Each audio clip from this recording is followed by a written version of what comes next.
First of all, I want to welcome all of you to City Hall. This building is a beautiful building, and all citizens should feel free to come here at any time.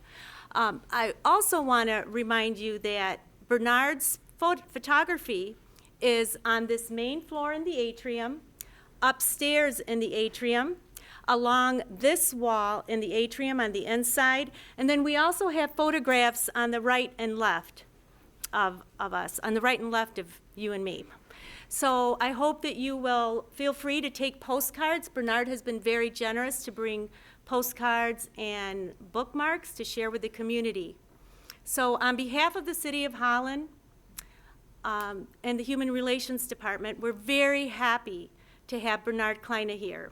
Bernard Kleina marched with Dr. King during the Civil Rights Movement, and he had the opportunity to take photographs. As you can see, they're all out in the lobby.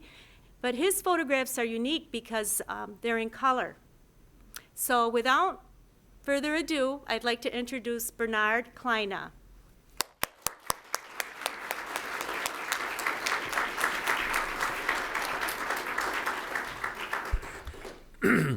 Thanks very much, Esther. It's really a pleasure to be here. I was just mentioning that I'm invited to speak around the country a good deal, but mostly by civil rights organizations and not-for-profit organizations and fair housing centers.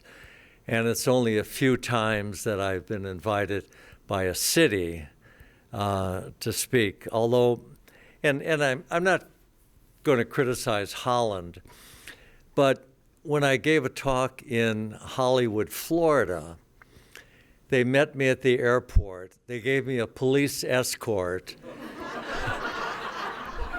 and they put me in a hotel overlooking the ocean. I mean, that was pretty unbelievable. And I didn't expect it. And when I got off the plane, and there was two people waiting for me, one police officer and the other a representative of the city. When I saw the police officer, I just, as a matter of habit, put my hands behind my back. I thought that maybe it wasn't as welcome as I had hoped, but it turned out quite well, and I enjoy being here. I was here in Holland in October, and it's great to be back. I do have to say, though, that it was difficult for me coming from my hotel. I went down 8th Street or Avenue. A lot of really good shops and restaurants, and I was thinking, could I just stop for a little while? But I didn't do that. So, but thank you very much for inviting me here. It's really a pleasure and an honor to be here, and the work of the city is so important to continue your support of equality for all people. When discrimination and segregation steal someone's opportunity to buy the home of their choice, when segregation prevents them from sending their children to quality schools in good neighborhoods, when a family is tricked out of their American dream by predatory lending, those families lose more than a home. Those families lose hope, and then life becomes a downward spiral of despair. I've seen cases in my own experience where a lost home did mean a lost life. And this occurred when I was director of a fair housing center in the Chicago suburbs. So it's such a serious thing. So it's my wish that the City of Holland and all of us gathered here today will continue to heal wounds, soften pain, inspire involvement, nurture understanding, open doors to compassion, discourage discrimination, and help each other face the future with hope. Okay, my recommendation is to see the movie Selma. All right, thank you, goodbye. Okay, I have a little more. But seriously, it is a great movie, I think. It's how I became involved in the civil rights movement. In 1965, I saw what you will see in watching the movie, how the demonstrators were beaten up, clubbed, tear gassed, run over by horses. And when I saw that, I decided that I had to do something. I didn't know what I could do or what I should do, but I knew I couldn't do just nothing. So I did go down to Selma by way of Atlanta and Montgomery. One kind of interesting thing happened on the way. When I arrived in Atlanta, I was told that the plane to Montgomery was canceled. So they gave me and 4 other people a taxi to drive from Atlanta to Montgomery. Now, at that time, there were no expressways, so we're going through these small towns, and I was a little apprehensive. I'd never been in the South before, and but anyway, we were dropped off late at night in front of a motel. And at that time, I was a Catholic priest, and I was wearing my priest outfit. And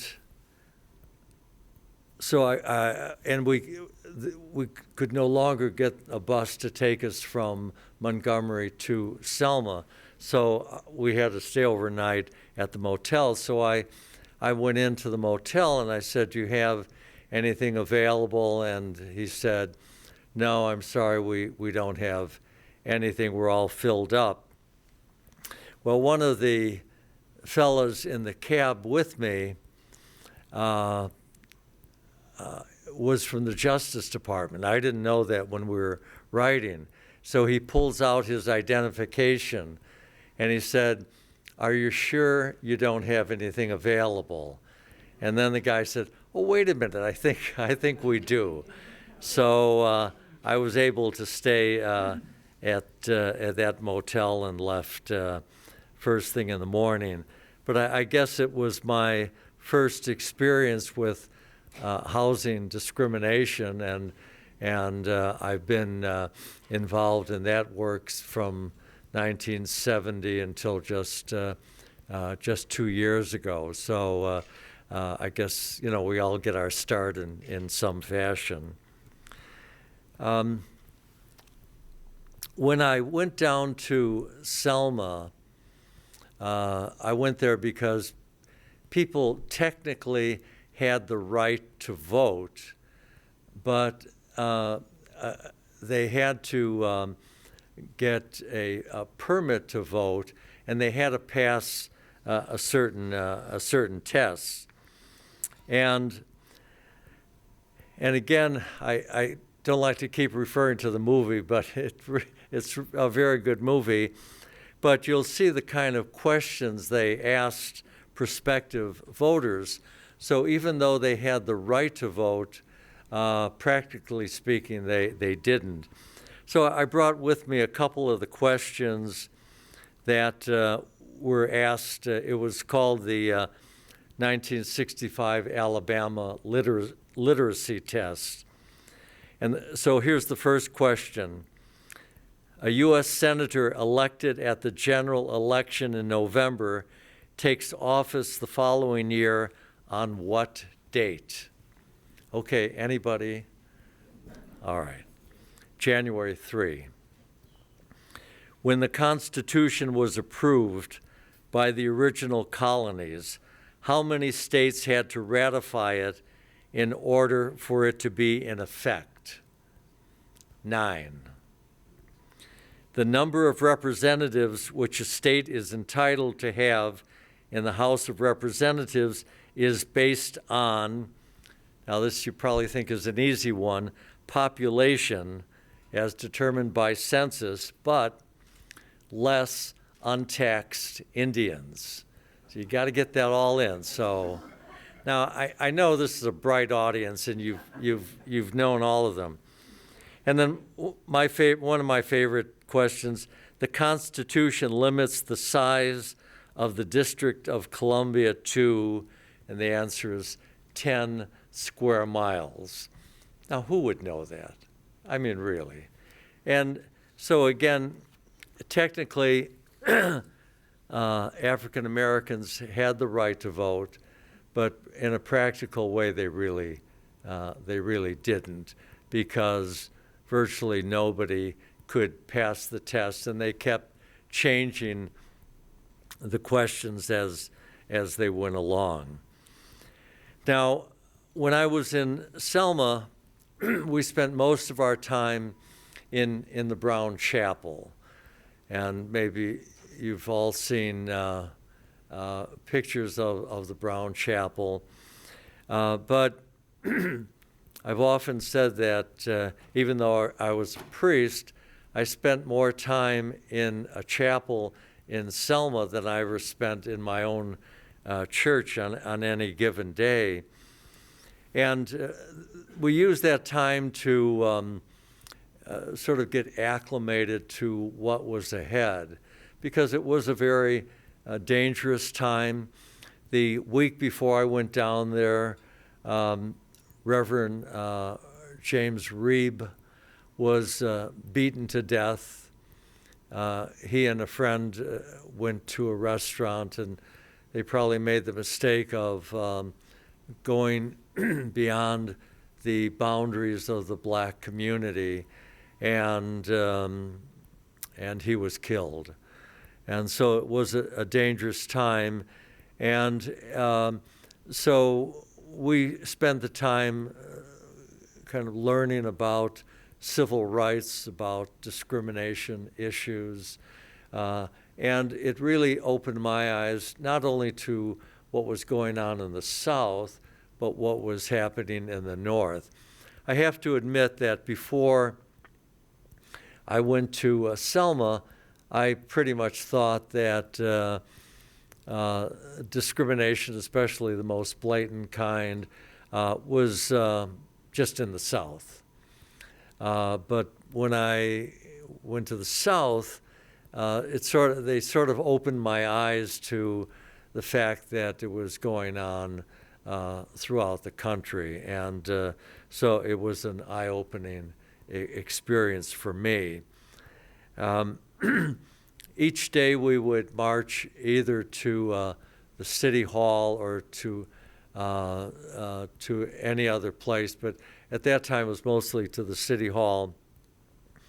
But on this one day, they took us in groups of 5 to just different parts of the city and dropped us off. And it was there that I was arrested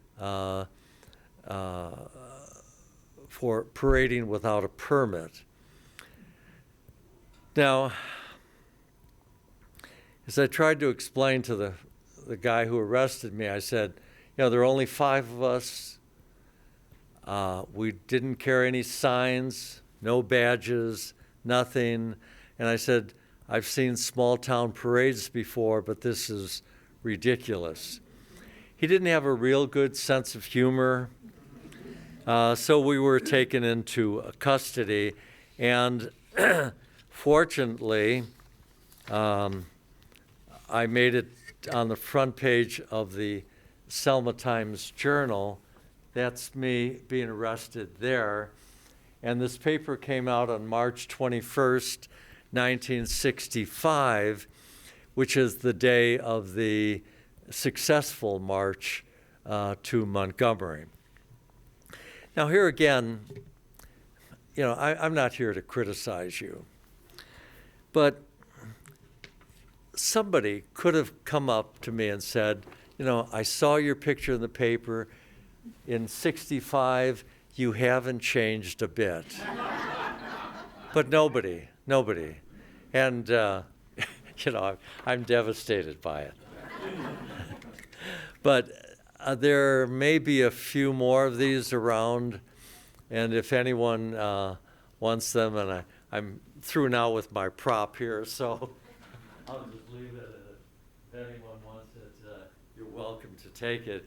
It's very interesting, though, not because my picture's in the paper, but sometimes we think we haven't progressed very far, and it's true, we still have a long way to go. But when you read the paper, you realize, was it really that bad in 1965? And and yes, it was.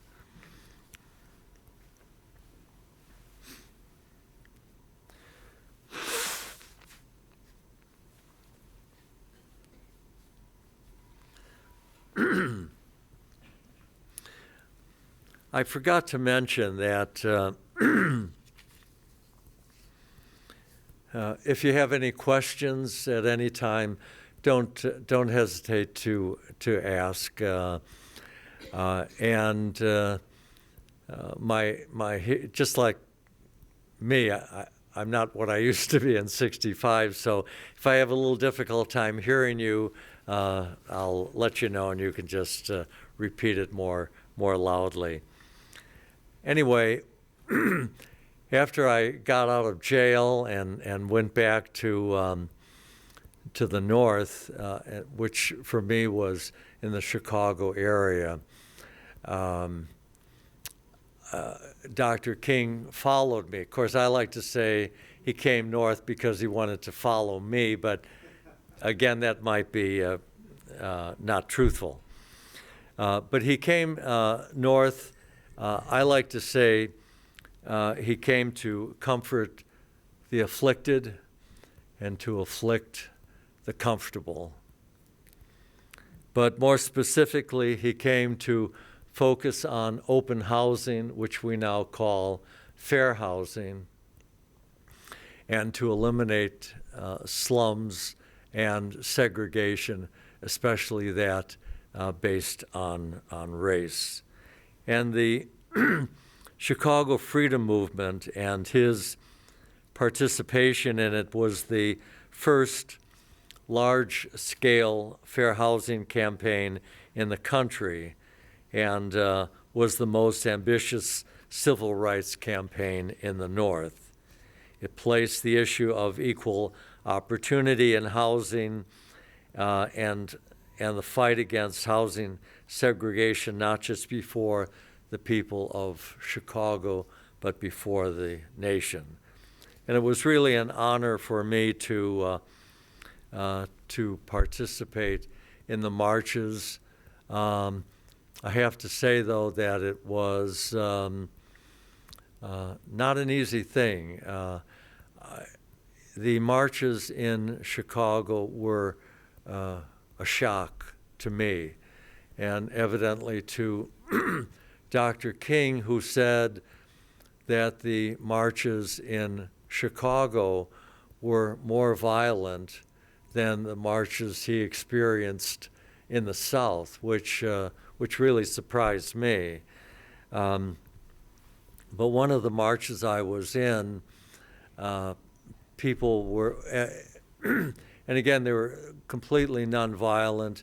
The marches were like more like religious processions, where we would march 2 by 2. Most everyone would wear suits so that everyone looked very respectable. But we were met by just thousands of people who, some from the neighborhood, some from elsewhere.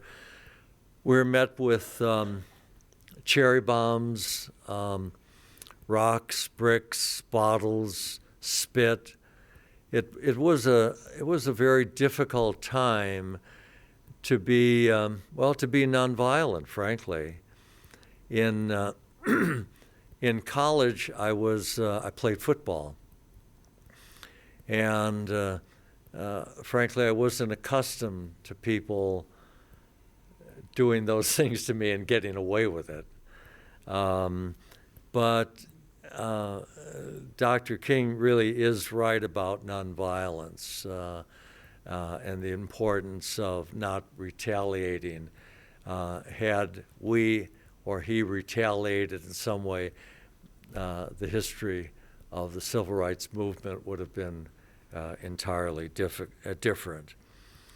And so in some marches, I participated, and in others, I decided to try to document photographically what I saw.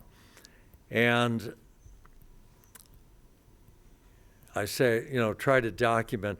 I don't know why I thought I could do that, because before photographing and taking the pictures that you see all around City Hall here, the only pictures I took were family, vacation, and so I don't know how I thought I could do a good job, but it worked out pretty well, I guess. But what I tried to do was to document not just the people in the march, like Dr. King and other civil rights leaders, but to document the people that were throwing the rocks and who had such anger.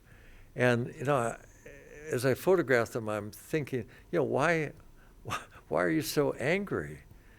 I'm sure that they had no contact with any of us in the march.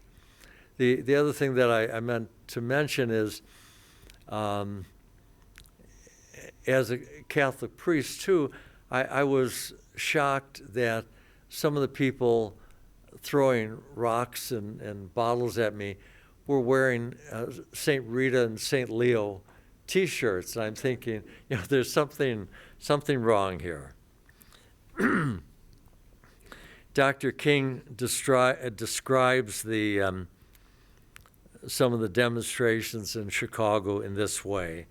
He said, when we were demonstrating around the whole issue of open housing, we were confronted with massive violence as we marched into certain areas. We suffered in the process of trying to dramatize the issue through our marches into all-white areas that denied us access to houses and where real estate agents would not allow us to see the listings. Swastikas bloomed in Chicago parks like misbegotten weeds. Our marchers were met by a hailstorm of bricks, bottles, and firecrackers. White power became the racist catcall, punctuated by the vilest of obscenities, most frequently directed at Catholic priests and nuns among the marchers. I've been in many demonstrations all across the South, but I can say that I had never seen, even in Mississippi, mobs as hostile and hate-filled as in Chicago. And it's a shock for me when he said it then. It still shocks and surprises me now because I kept thinking that most of the violence, racial violence, would be in the South, and of course so much of it was, but it was sad to see the violence in the South. When Esther mentioned that my photos are in color, and that does make them unusual, in that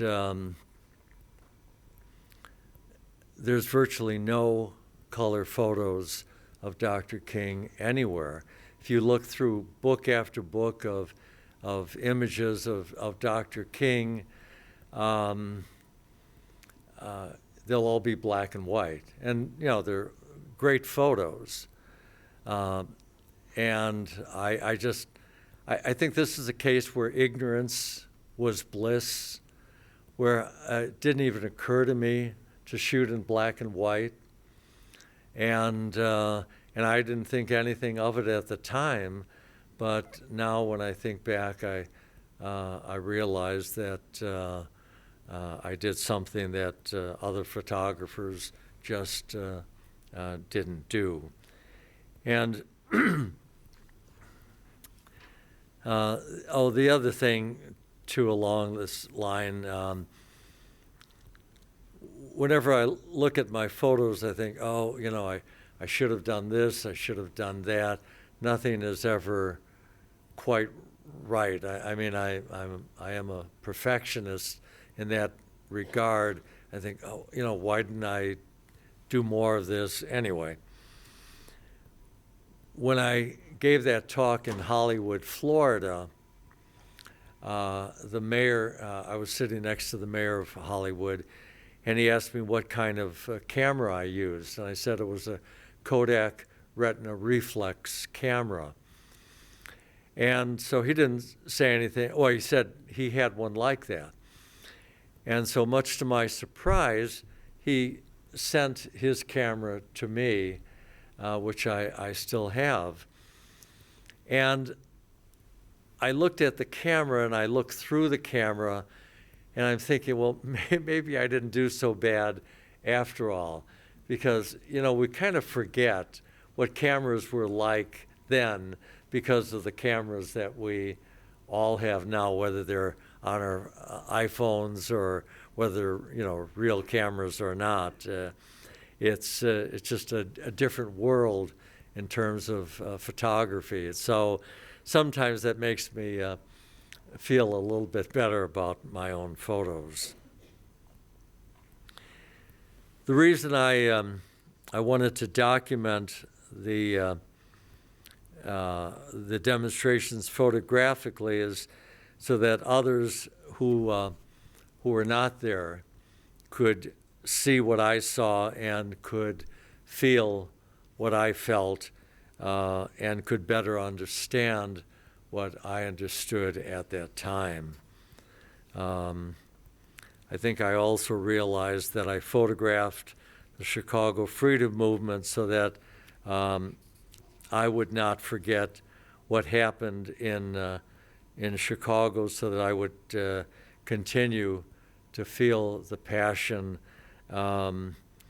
for civil rights that I felt then, and keep the passion alive in my own heart. And I wanted my camera to be not just an extension of my eye, but an extension of my heart. And along that line, as you look around the photos, you'll see the historical photos, of course, but you'll also see some contemporary photos, because I want people to understand that discrimination is not a thing of the past. Certainly we've made progress. We've made a lot of progress, but we still have a long way to go. And so I include some photos, including, and I forgot to bring one up here, but a photograph of my nephew Nathan. Nathan is 10 years old. He's a young African-American boy who spends a lot of time at my house. When I say a lot of time, I mean 10, 15 days a month sometimes, because his dad is a single parent, and I think sometimes his dad just gets worn out. I think any parent here will understand that. Of course, I accuse his father, with cell phones, if someone calls, you don't know where they're from. I mean, they could be in California or they could be in Chicago. And when he goes on these trips, I accuse him of just getting a hotel in Chicago and say, oh yeah, I'm in New York. Is everything going okay? But anyway, I worry about my nephew Nathan. I worry about how he's going to be treated when he grows up. He lives in Oak Park, very close to Chicago. And I worry about him if he got into a gang or if he refuses to get into a gang. Either way, it can be trouble for a young African American or Latino boy especially. So I guess that's another reason why I try to keep up the fight for civil rights. I wanted to bring one example of discrimination and kind of the subtlety of discrimination. Before I left Hope, which was just a couple of years ago, I had my staff conduct a matched pair test to see if people searching for housing were treated differently through emails. So there was no personal contact. There was no visual contact, but we sent out almost identical emails, and the gist of it was the emailers were asking about rental properties and was a particular unit still available. And so we changed the emails a little bit so that they wouldn't sound identical. But here's the difference. One was from Neil, one was from Tyrone. Now, who do you think got the better responses? Neil. And not only did Neil get more responses, far more than Tyrone, the quality of the emails was very different. To Neil, it was, thanks so much for contacting us. We have this and we have that, talking about the amenities, and they would address him as Mr. or, in very respectful and inviting ways. To Tyrone, when Tyrone did get a response, it was simply, the unit's still available. If you want to look at it, call me. Again, a very cold response. And again, this is just based on first names. They don't know anything. Well, of course, Neil and Tyrone are both fictitious, but they don't know anything about either of these guys. And so it was surprising to see the difference in treatment that Tyrone received as opposed to Neil. Now, discrimination based on race was not the only kind of discrimination that we have dealt with. We would deal with um, discrimination based on disability, children, and other issues like that. And it still shocked me. I mean, discrimination based on race didn't shock me so much, but when people with disabilities, like one of our clients was a woman who was blind, and she had a service animal, and they denied her the apartment because she had the service animal. And of course, we filed a suit in federal court and easily won. What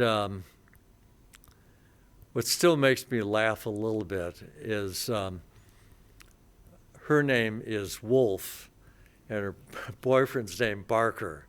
I don't know. I just how that happened, I don't know. But there was another disability case that just came up just before I left, and it was had to do with parking spaces in a luxury condominium building, and I mean, I think some of the units would go for at least 1.5 million. And maybe upwards of that. Actually, one of the Blackhawk hockey players lived in that building.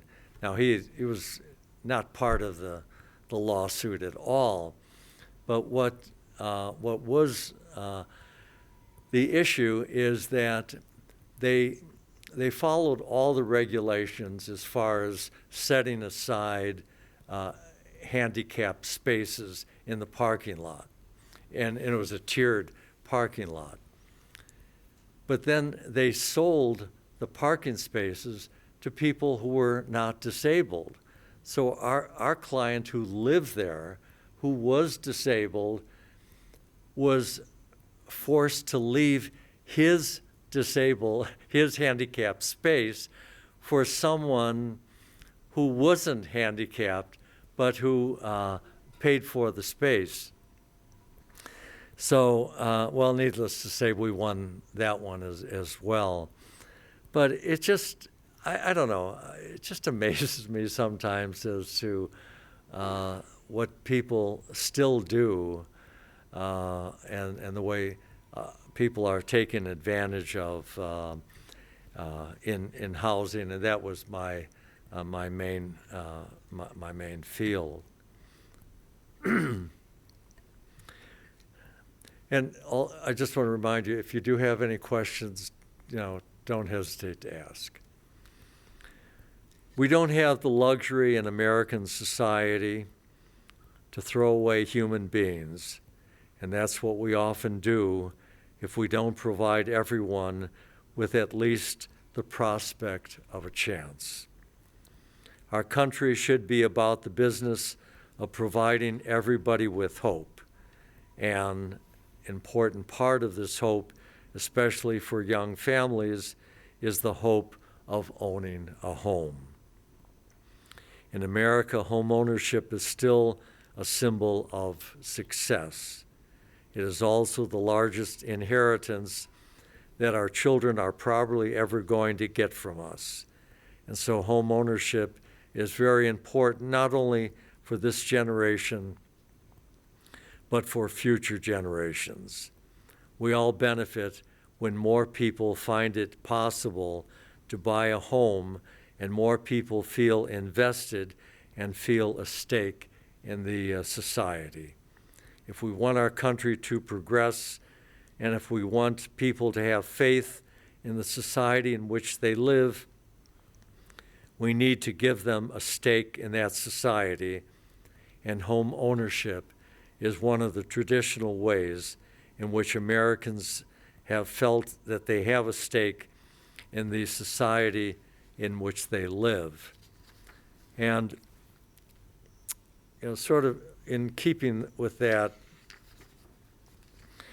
this is a, a quote from Dr. King in a unpublished address that I just happen to have.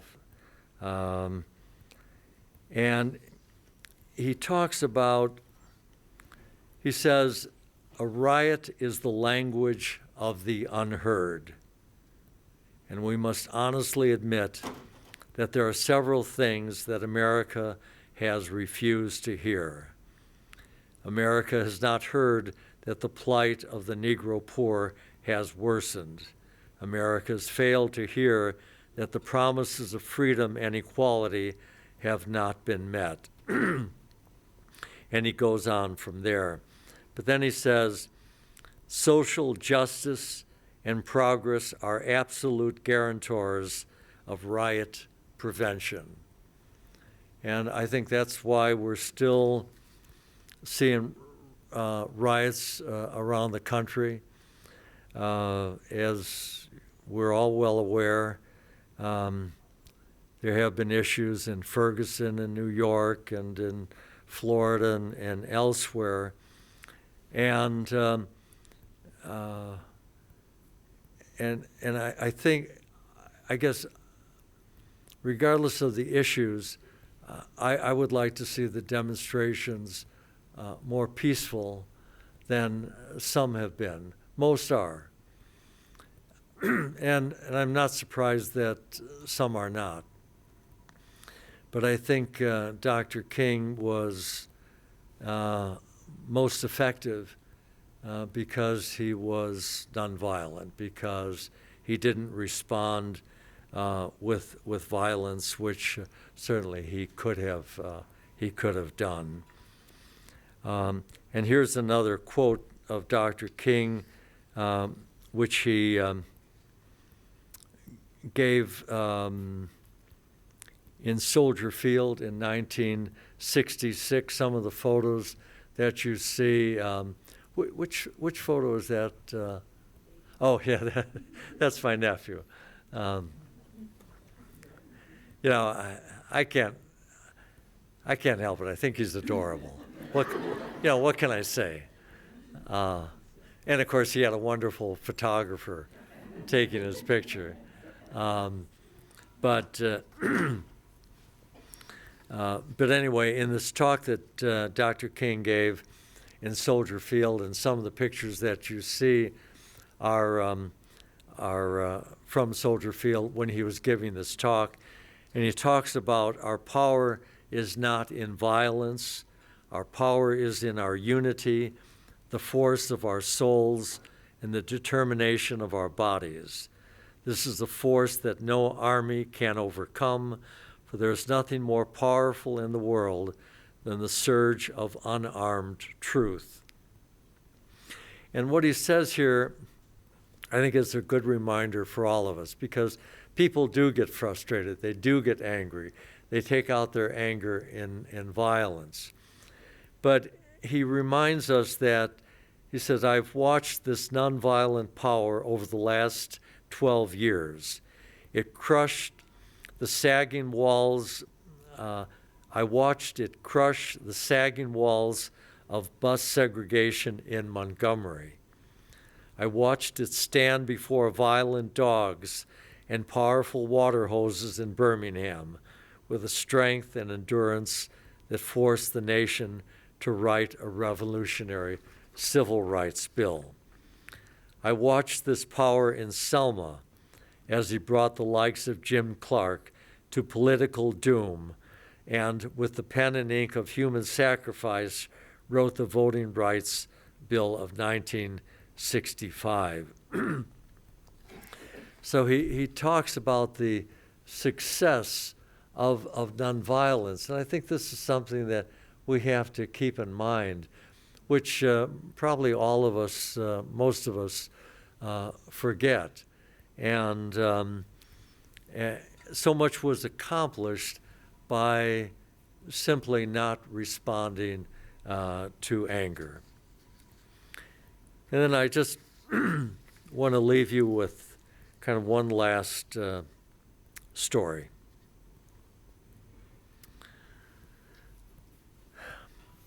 Fred Gray, a civil rights lawyer who represented Rosa Parks, said, "A pebble cast in the segregated waters of Montgomery, Alabama, created a human rights tidal wave that changed America and eventually washed up on the shores of such faraway places as the Bahamas, China, South Africa, and the Soviet Union.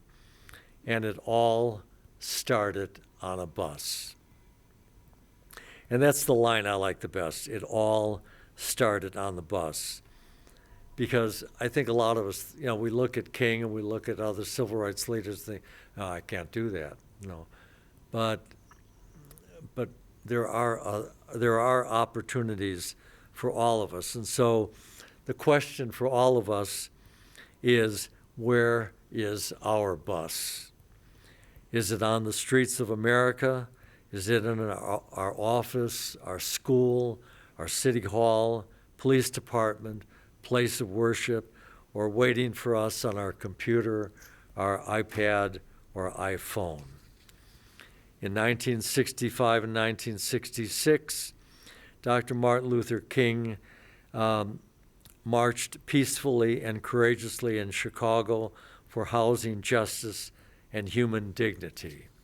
He marched to focus the attention of the nation on open housing and eliminating slums. He also marched so that a young man like Nathan, who you saw in the picture there, who just turned 10, would enjoy the American freedoms of hope and home. Now Nathan wonders who is going to protect his life, his dreams, and his freedom. Injustice still happens in so many ugly forms and hurtful ways, and it doesn't happen in a vacuum. All of us either see it, feel it, hear it, ignore it, profit from it, tolerate it, initiate it, provoke it, perpetuate it, suffer from it, or die from it. Martin Luther King gave us many gifts. One gift which lasts forever is the gift of hope, because it is hopelessness more than pain that crushes the human spirit. Together we need to work to eliminate the injustice and discrimination. We need to heal wounds, inspire involvement, nurture understanding, cultivate compassion, and foster courage. And we need to help each other face the future with hope, and we need to find our bus. Thank you very much for inviting me to be here.